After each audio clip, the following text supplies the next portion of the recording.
Bienvenue sur Info Live TV, jeudi 10 janvier 2008, Ephraim Mélé pour un flash d'information. Le président américain George Bush se rendra ce jeudi en Judée-Samarie, où il y rencontrera le président de l'autorité palestinienne, Mahmoud Abbas, afin de lui expliquer, je cite, que le choix actuel auquel est confronté le peuple palestinien est celui d'un État ou du chaos.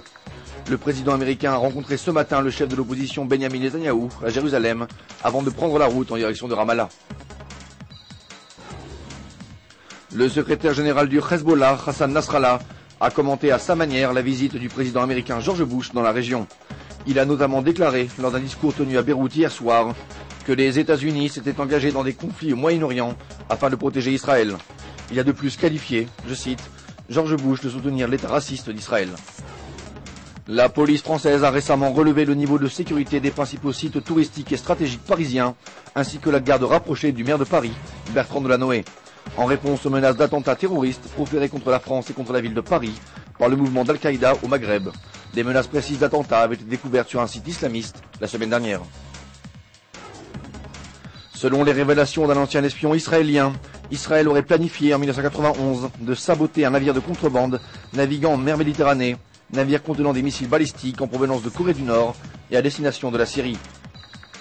En septembre 2007, Israël avait lancé une frappe aérienne contre une installation supposée nucléaire syrienne d'origine nord-coréenne.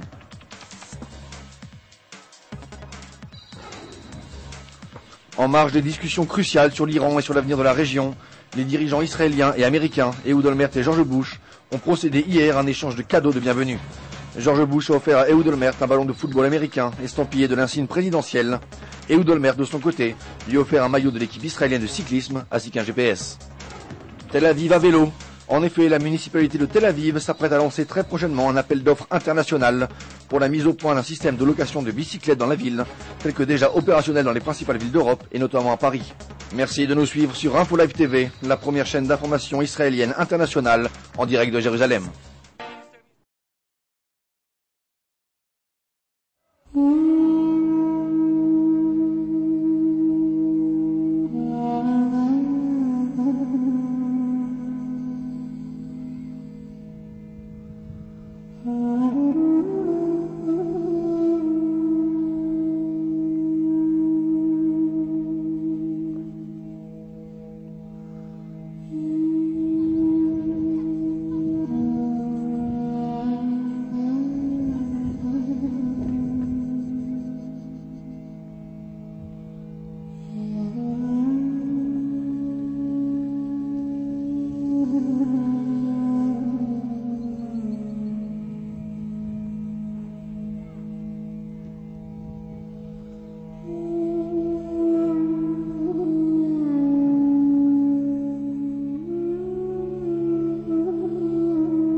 Découvrez en avant-première le nouveau service d'Info Live TV.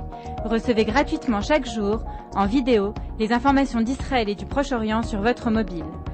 Pour vous abonner, entrez sur notre site www.infolive.tv et cliquez sur la bannière Service téléphone mobile. Aujourd'hui, le monde entier parle d'Israël. Mais qui parle d'Israël au monde entier, en temps réel, en 4 langues et en direct de Jérusalem? Infolive.tv, la première chaîne de télévision internationale israélienne. 24 heures sur 24, 7 jours sur 7, suivez de l'intérieur l'actualité d'Israël et du Moyen-Orient. Des reportages, des interviews, un grand journal et des flash infos en images dès que l'actualité l'exige. Infolive.tv, votre regard direct et vrai sur l'actualité d'Israël. Retrouvez Infolive sur internet www.infolive.tv.